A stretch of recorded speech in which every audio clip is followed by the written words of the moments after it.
Ask a Puppy Trainer Show.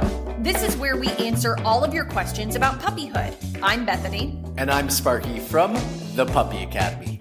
If you have a puppy question you need help with, join us live every Wednesday at 1 p.m. Pacific time on Instagram or TikTok at the Puppy Academy. This is where we tackle your toughest training challenges and guide new puppy parents on how to make puppyhood easy. If you're ready for more in-depth puppy help right now, check out our online school at thepuppyacademy.com to have us personally guide you through every step of puppyhood and in raising a happy, well-mannered pup. We're excited you're here. And now, let's get to the show.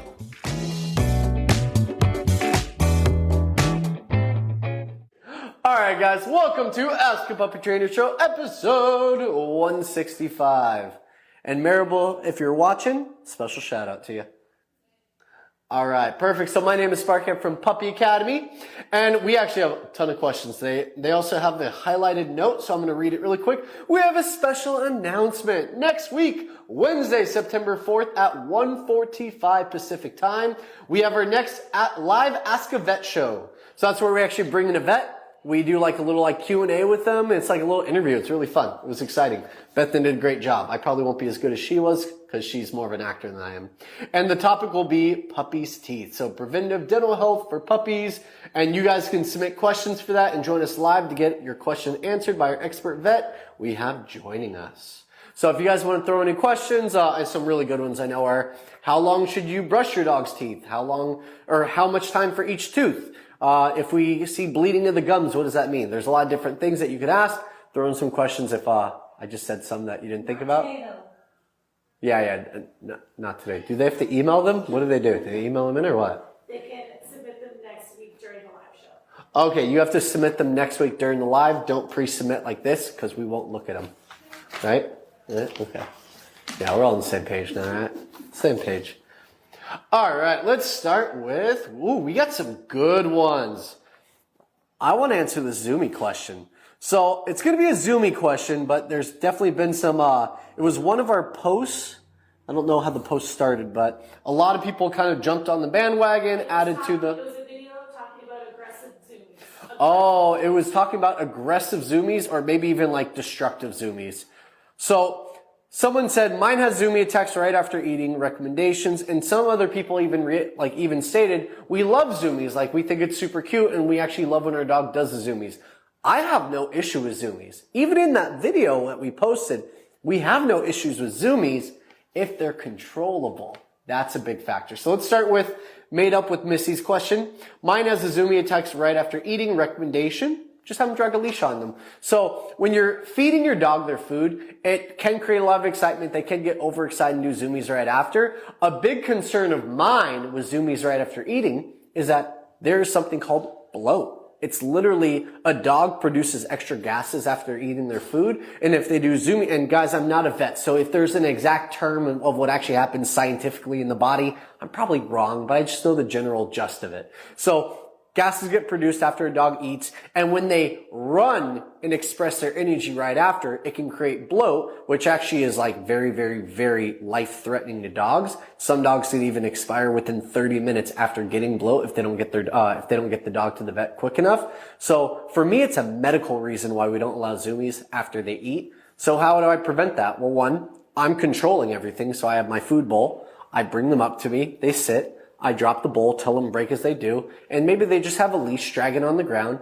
and maybe I just rest my foot on the leash at the very end without any pressure on it. And then when they're done eating, that instinct to go zoom outside to go potty, do their potty, zoom back inside, back and forth, it gets cut off right away just by my foot being put on the leash. And that doesn't mean that I'm done. They hit the leash and they're confused now because they still have all this energy and they don't know what to do with it. What's another really, really excellent way of getting out some energy? Training. Place pattern. Place sit good. Come sit good. Place sit good. Come sit good. Let's go work. Back and forth, back and forth. You're helping them use the energy more efficiently. And then after a couple of seconds or even a couple of minutes of that, I'll probably take them outside to go potty. But on our command, we're going to do the potty. So I even still control the energy once the potty's over. We got to have some form of control over what they're doing. Otherwise, Zoomies is just like an uncontrolled expression of energy. It's just neurotic, crazy, happy, overexcited, crazy energy.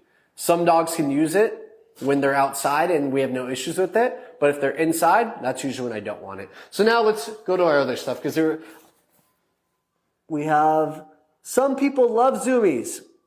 They're not necessarily bad. Yeah, okay. So some people were saying that they don't mind the Zoomies. They love Zoomies. They're not a bad thing. I don't mind that either. When I think of Zoomies and I think of productive Zoomies, it's like out in the backyard where they do like 30 seconds to a minute of just crazy maniacal running. My dog does them. She's 12. She's ancient. And she still has a blast every time she does them. My pitty does them too. She's 10. And she has a blast when she does them. But there's a couple key factors that they do not do when they do Zoomies. One, they're outside. And sometimes off leash if we're in a controlled yard, controlled space. And then on leash if I'm at like the park or something. But it's never going to be on a training tool of any sort because I don't want them pulling against a training tool. That means they're self-correcting. It's usually on some kind of long leash. They're going back and forth, having a good time. And they're not slamming against the end of the leash. I'm not getting yanked off my feet. That's destructive Zoomies. That's not productive. It should be just more about the run and turning and circling and just having fun, just that big burst of energy. This is where it goes wrong in my mind though. When I bring my dog inside and they do Zoomies and they're jumping off the back of my couch, they're running by, nipping at my clothes, biting at my elbow, grabbing at my fingers. That's destructive Zoomies.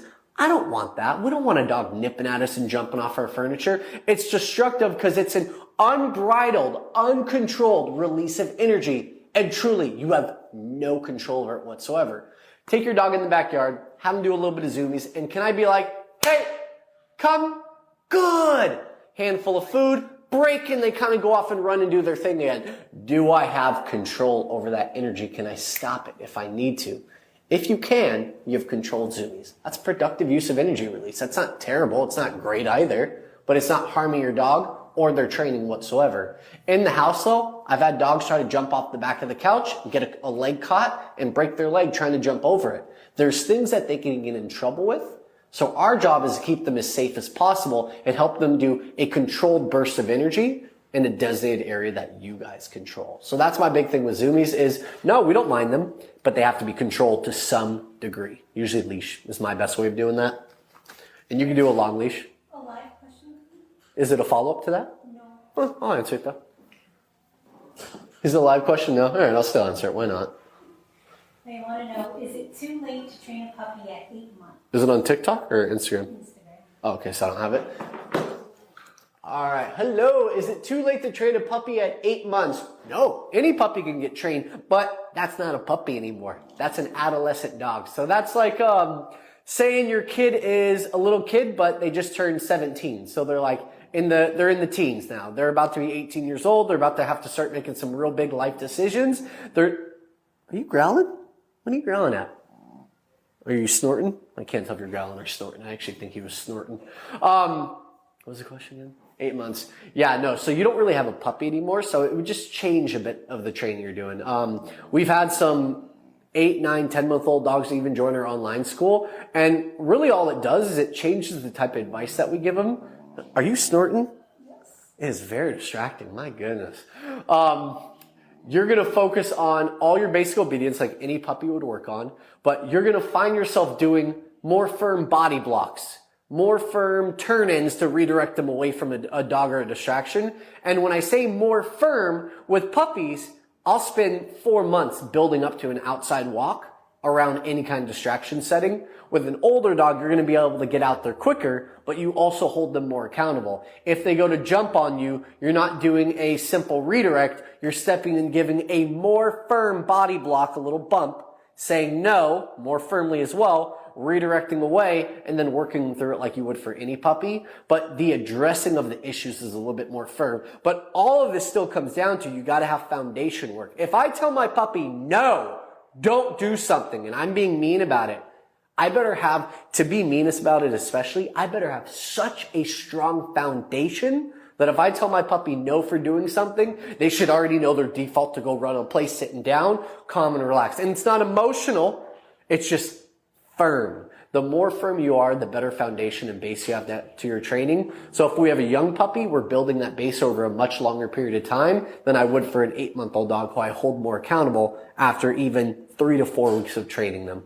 Hopefully that answered it. But yes, any dog can be trained. I trained a 12-year-old dog last month to learn how to walk on the leash. It pulled for 12 years of its life until it collapsed its trachea, and I was still able to rehabilitate the dog's training on an easy walk to be able to walk and follow food. So any dog can be trained, no problem. It just sometimes takes longer. Sometimes you got to be a little bit more firm, and sometimes you actually got to be a little bit more soft and relaxed depending on their energy level. If they're a more dominant dog, I'm probably going to be a little bit more firm with them. If they're a softer, more like playful dog, I can be a little bit softer with them with a couple little like spikes of like really strong leadership in there to help create an understanding with them. So you just got to match the personality of the dog. I'm going to answer one of these guys first. All right, this is from Justin. How would you recommend potty training an 8-week-old lab in a college dorm? I would rather not use potty pads, although I do have a turf pad, same thing as a potty pad. For him to potty on, concerned about parvo when he's outside.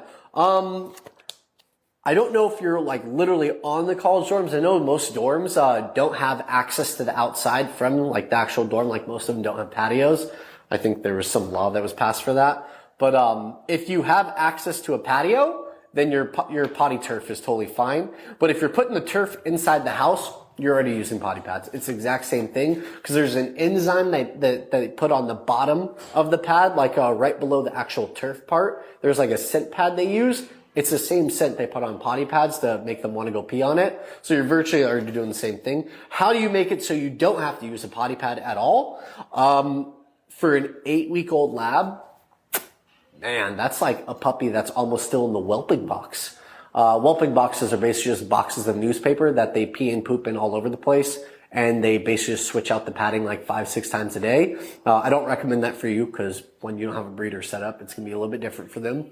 But I think what I'd be doing with them is if I'm trying to get that puppy outside and I'm on the 4th or 5th floor, that means every 45 minutes to an hour, I'm riding that elevator down, holding my puppy to the bottom floor, give him a chance to go potty. You got to find something that's controlled though. You got to find a spot that not that many dogs are using and not that many critters are using. It's honestly pretty tough to find. I've even known people that take potty pads or turf stretches, like turf, 2x2 of turf, down to the grass downstairs, and they like put the turf down, have the dog pee on the turf, but on the real grass, so they're still getting the smells of the grass. But yeah, if you live in a dorm and you're not on the first level, you are going outside every 45 minutes to an hour. And it even kind of leads me to one of my other questions. Someone was asking how often they got to take out a 12-week puppy, 12-week-old puppy for potty, and how long they can hold it, what the schedule looks like. A 10-week-old puppy. I'm going to tie Ashley Nicole Collin into this question because she was asking what should a normal crate containment schedule look like for a 10-week-old puppy. You guys are in pretty much the same exact boat. Puppies are going in the crate for 45 minutes to an hour. It's really just how long they can hold it for. And when they come out of the crate, you pick them up, you take them to an area that you know is secure. I can't vouch for any area that you guys have around your house because I don't know how secure it is. If you don't trust it, then you are probably going to be using potty pads for the next couple weeks, at least until they're at 12 or 14 weeks and they have their final round of DHPP. A lot of vets will also say rabies as well. That's kind of up to you guys. I know a lot of vets that will say final round of DHPP and rabies isn't necessary unless you're going around other dogs and they're playing with other dogs. But I would say last round of DHPP, 12 weeks, 14 weeks, so you could start getting them down that grass patch. And then you just want to kind of look for areas that not a lot of dogs are frequenting. So if you go right outside the dorm door, everyone's using that part for their dogs to potty. I'm probably picking up my potty, walking maybe 100 paces off to the side in an area that's in the sun that people aren't going to go to because they're seeking out shade right now for their dogs. And that's where I try to get my dog to go potty. But you're doing that about 12, 13, 14 times a day. So just know that if that is too much for you guys, potty pad, turf, whatever you guys choose. If you do have an outdoor patio, there are companies, I know Amazon, I think there's also one called 1-800-GRASS that will actually deliver turf patches to your house that are real grasses, and they put them in this tin, and they basically bring you a new patch every 2 weeks to a month, up to 2 months, up to 3 months. So there's a couple different options for that one. But that's what I'd check out if you aren't trying to go outside every single time. And then did that answer it for Ashley? Crate containment schedule look like? Ashley, for your crate containment schedule for a 10-week-old puppy, I'd probably be looking at about 45 minutes to an hour 10 week actually? No, I do an hour in the crate. 30 minutes max of free time. You might even have to cut that down a little bit. Most puppies aren't going to last that long. And make sure you give your puppy structure, even when they're doing free time. Free time isn't freedom to roam, do whatever they want. It's free time, but also structured time. I'm doing walk and play. I'm doing training. I'm doing supervised separation. I'm helping them establish boundaries and rules when they're out of that crate.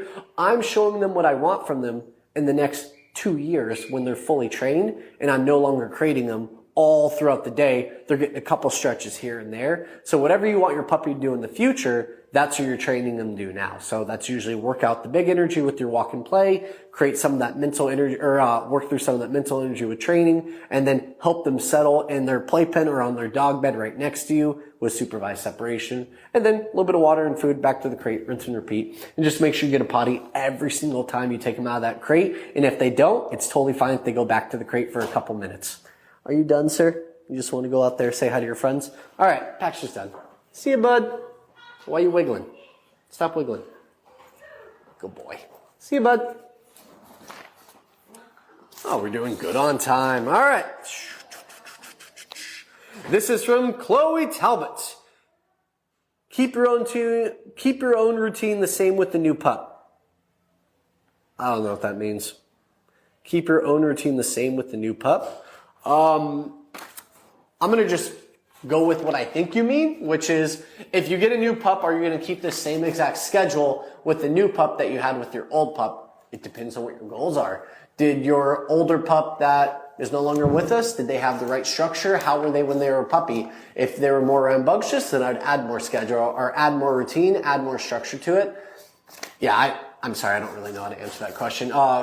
Chloe Talbot, if you're on, please give me a follow-up. Hopefully Kimberly sees it and she can let me know what your follow-up is. But give me a little bit more information for that, please. From Clara Charles Long. 4.5-month-old Cavapoo seems to have hit puberty early. Crate regression, biting, ignoring us. Go back to your basics! What does that mean for you? So, 4.5-month-old Cavapoo, that's not early. You have 3 stages of adolescence, guys. You have 4 to 6 months, 8 to 10 months, and 12 to 16 months on average. Every dog is a little bit different though. But 4.5 months just means that she is hitting the more difficult part of the stage early. So what I would do is go back to your basics. So when I'm on a schedule, how closely are you following the schedule? I just gave one version of it, but that means I'm very strictly following in the crate for this amount of time. There's no breaks. It never gets out early. They can go longer, but never earlier. And then when they come out of the crate, I give the 3 parts of free time that I just mentioned a second ago: walk and play, training, supervised separation. And then I do my water and my food, and then they're back in the crate. But all of that free time is on leash. It's never just freedom to roam and do whatever they want, because the more a dog does what they want, guess what, guys? They're making rules for themselves when they do it. And then later on, you want to add a rule. Hey, you're no longer allowed to jump on the couch because the dog trainer guy said we can't. No, dog's not going to follow that because they make the rules in your house. So you got to think of it that way. If they're allowed to make rules, why wouldn't they make all the rules? The more permissive we are with our dogs, the more they're going to push your boundaries when you implement them. So how do we implement boundaries and reinforce them? They're always on leash. We always have some semblance of control, but that doesn't mean that we're being dictators of the puppy. No, I got my training pouch on me. I got food on me at all times. I got my leash. I'm not just going to be like, hey, we're going this way and dragging my puppy across the floor. It's, hey, let's go. Food to the side, maybe drop a couple pieces to get them to start following, and then you're using food to get the continuous follow. It's only 30 minutes of free time when they're out of the crate. 4.5 months, maybe up to like an hour. I wouldn't really do over an hour and a half, and especially if I'm getting a new level of independence from them where they're pushing. Ooh, that was a nice word. Independence instead of stubborn puppy. Independently stubborn puppy. You're getting that new version of them. They're hitting adolescence. You're probably going back down to maybe 30 to 40 minutes of free time. More crate time when you go through adolescence because they need more downtime. They need to rest. They need to relax. Their body's growing. They're having changes go through their body. They need more downtime to settle. And then when they come out, they need better structure from us and more routine structure to get them back in their groove. Jumping up and nipping, all that, you can use leash pressure. That's why we have a leash on them. They go to jump at me. They go to nip at my heel. I can pick up leash. No. Sorry, you can't really see that arm. No, settle down. Arm goes up and out, not lifting the body off the ground, just enough so their front paws are touching, but the head is up. When the head stays up and the front paws are touching, most dogs are going to do this. Back step, go into a sit, and you want to slowly release your pressure. If you go up quick, down quick, that's a correction. That's like a pop. That's like a pop for a dog. A little tug release. We're not trying to do that, guys. It's actually slow and methodical. Dog goes to nip. No. Settle down. They sit for me. Good. Slow release. See how that lands. Dog is kind of looking at me, about to jump again. I'll wait till they take that step. Hey, settle down. Pressure again. Most of the time I'm doing that 2 or 3, maybe even 4 times in a row until I can get them to back off and settle. And I'm looking for that moment with their eyes stop being this and go to, and they take a breath. That's when I'm going to reach in my pouch, grab a handful of kibble, puppy come, place, sit down, good. No food yet. They're still in the mentality of wanting to jump and nip. You got to work them through a bit more of that. Come, play, sit down. Come, play, sit down. Now they're going from to and just watching. And you know what your dog looks like when they're being obedient. It's like a very special look. The pupils aren't dilated. You don't see whale eye where it looks like you have a whole bunch of the white surrounding the eye because their eyes are open wide. It's just more of that neutral look, but giving you good focus. That's when you can start giving food. This is how I redirect dogs into a more calm state through that. I don't even remember what the original question was. What was the original question? Did I go on a tangent, Kimberly? Oh, no. Okay. Crate regression, biting, ignoring us. Yeah. Go back to your basics, guys. Do everything I just mentioned. Try it out. Check in with us next week. Let us know how it goes. There's a question that's coming in. Do you want to answer one? Yeah. Where is it from? Well, I'm going to go with TikTok one first because I already did one Instagram question. I don't know if TikTok's in the same. Kylie Leonard. Yes, you may ask a question. Please ask it. Ricky, are you watching it right now? It's super laggy. Is that just my phone or is that yours too? It's always like that. What do you mean? It's literally going slow, like slow motion. Okay. Hey guys, if anyone's seeing the video in slow motion right now, please let us know. Just give us a thumb or say slow motion. Okay. TikTok, let us know if it's going ultra slow because mine shows it going ultra slow. There's a 10-week old puppy question on Instagram. Okay, I got Kylie Leonard. Puppy will scream entire crate time, even 80 minutes, no settling. You do not have the normal separation anxiety. That is not the same thing as what I've preached in other sessions where I say, yeah, just ignore them. They'll kind of get over it after a few minutes. The key is a few minutes, like 10 to 15 minutes of like loud barking or yelling at me. I know it's just frustration. They'll eventually work through it. And then usually they stop after that 15 minutes. You do not have that. You have a very different version of that. You have what we call crate anxiety, which is very specific. There's no easy advice I can give you. There's things you could try out that I can give you, but honestly, your best bet is to hire a professional to do one-on-one training in your home with you because there's routine after routine after routine you got to follow. There's probably a good portion of the affection you give your dog a day that you'll have to eliminate and replace with some kind of training routine. So I don't want it to sound like I'm being mean by giving you all this like really, really mean advice. That's why I'm not even going into it. I think it's better if you get some more context from a private one-on-one trainer who's going to come into your home and actually help you specifically with the anxiety your dog is feeling. So I'm not brushing you off. I'm just telling you that you should probably find a one-on-one trainer that does some kind of behavioral modification training, balanced dog training. That's the best bet for you guys. All right. What do we have for Instagram?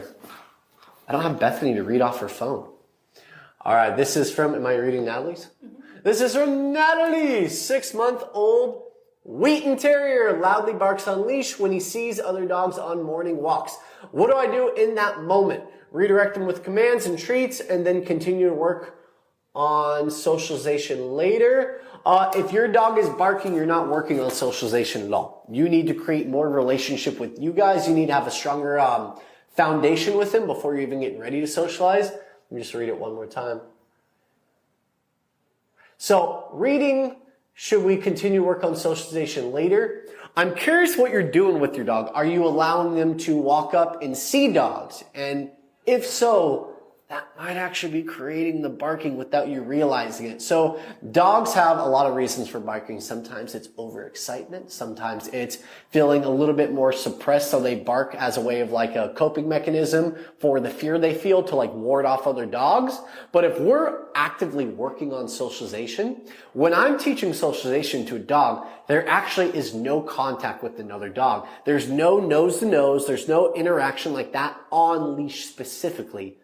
Dog play dates, completely different. That's like in a controlled yard, a controlled space, letting them off the leash, letting them socialize and say hello, and then kind of breaking apart the play every couple seconds just to help them understand what you're looking for. What walking is more about is I do a lot of my walks when I start puppy training inside my home, living room, hallway, backyard, front yard. And the reason I do that is because I want to be able to have my dog walking on my driveway, see a dog, they're getting ready to look and hyper focus on the dog, and I'm already doing my let's go, step back slightly to the side to redirect the focus. They're able to look away. I can't give my dog food because they don't care about it in the moment. All they care about is the dog, or they take the food and go back to barking. We don't want a reward for that. You want to walk them away from the dog as far as you need to go in order for them to stop looking, stop barking, and starting to give you a little bit more focus. When you can put food in front of your dog's nose and actually draw their focus up to you, then you're far enough away. It's what we call being below threshold. Threshold is like a little doorway in your dog's brain that when it's fully open, they're just rampaging forward and they're pulling you to their heart's content, and it doesn't matter what you're asking, what you do. When they're below threshold, that door is closed and just open a crack. That means that they're able to give you focus, but it's still a struggle for them. You're trying to work them below threshold in the beginning in order to build up more focus and more food drive. If I can't get my dog to focus on me and do a sit with the dog 300 feet away that they just looked at and I was able to redirect them, if they can't keep that focus on me, you're not ready to greet any dogs on your walk. I'd probably be looking at being able to get a sit and a stay with my dog with food with dogs 20 feet away, and I'm working from 300 feet all the way that 20 feet. And when I can finally get my dog to sit by my side 10 to 20 feet away from the other dog for food, and I can keep some semblance of focus, even that means I redirect the focus back up after they've looked, then you're at a step to where the next level would be walking up, approaching, having your dog sit, giving a couple little body blocks with your leg, step in front of them a couple times until they back off, and when they somewhat settle, then we're doing possibly a greeting. And usually it still wouldn't be between another dog. That'd be for like human greetings. I don't think I'd let other dogs say hi on the walk because one, they tend to pull really hard. They tend to stress their neck and whatever tool they're wearing. Even harness can really press into the bottom of the trachea. So I personally don't do on-leash greetings with dogs, and I'm not going to recommend them either. Please send us a follow-up if you have one. Oh, this is a good one. So we had our free potty training power hour a while ago, and someone asked, will you be doing another class? We just got our second Great Dane, and we are having the hardest time potty training her. She is 11 weeks old, not responding to any potty training tools. We won't probably do one for another year, but all of our potty training power hours are in our online school. And we actually have 3 people right now that joined our online school through the free potty training power hour because they wanted a bit more information. And they're able to ask all their questions about the free potty training power hour on our 4 p.m. live on Wednesday. We do a live every single Wednesday at 4 p.m. Pacific time for all of our online school students. It's an hour long versus the 30 minutes of it here. And it's a lot more specific to the needs of your dog. So if you guys are looking for that, check out the online school. We have all of our replays of that. Everything's there.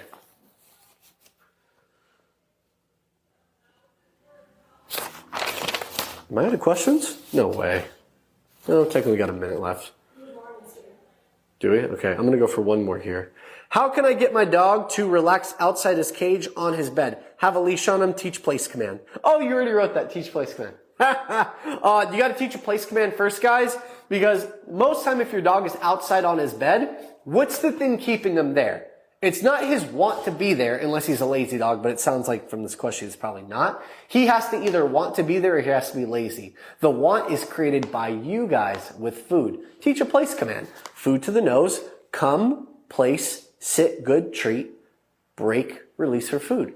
Do that a couple dozen times and then start adding a little bit more duration at the end of the command. So at the end of the play, sit, good, pause, and then treat. Add a bit more duration, good treat, a bit more duration, good treat. When that's locked in, you can stand right in front of them the whole time and they're just locked and dialed into that sit. Then take one step away, one step in, good treat. My step is not fast either, guys. It's not flowy and beautiful. It's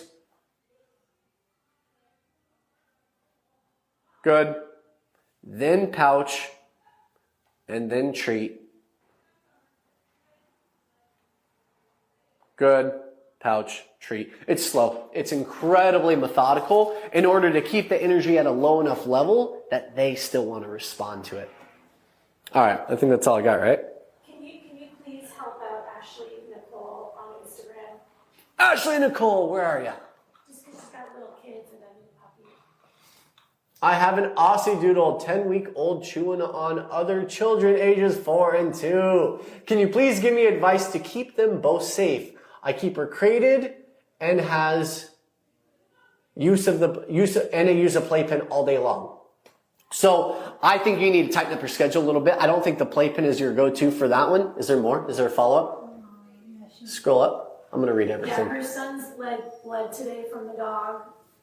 I crate and put in the playpen and try to make sure they're never alone together.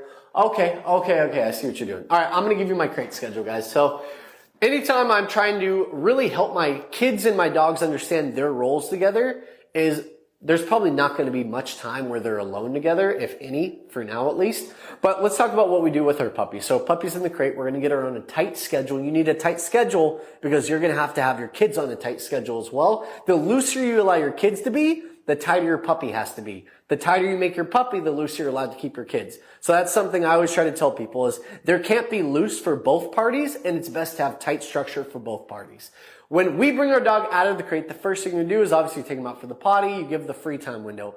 If your dog is not on leash, you got to get him on a leash. That's one of the biggest things we need. Because when a dog is on a leash, you have leverage, guys. You have control over what they're going to do. They go to chase down your kid. It's as easy as stepping on a leash and picking it up. But I might even take that to the next step. And if I'm doing my walk and play, maybe 10 minutes, give me an age for the puppy. Say an age. 10-week-old. Okay, so I'm only doing 30 minutes max of free time for a 10-week-old puppy because anything past that, they're already getting cranky. You know how I know if I have a cranky puppy? They're jumping, nipping, and biting at me. But I've already done my walk and my play. I've done my training. So I've done everything they need physically and mentally to be a balanced dog. And after doing everything I need to do, they're still trying to bite and jump on my kids.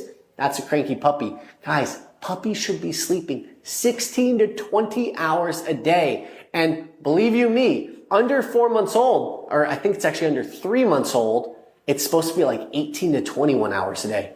What's that sound like to you guys? A baby. It sounds like a newborn baby. Because yes, they're moving around a lot more than a newborn would, but they still have the mentality of a newborn baby. So that means crate, quiet room. That's like your crate in your crib inside of your nursery. And then that's you helping them calm their brain and actually settle themselves down. So when you bring them out, you have a fresh slate. It's like a clean slate. We call those Sparkyisms. So it's about giving them a clean slate. So then you have the right amount of energy to do your walk and play. You have the correct amount of focus for your training. And then when you're doing supervised separation, this is the most important one in my mind specifically for this issue.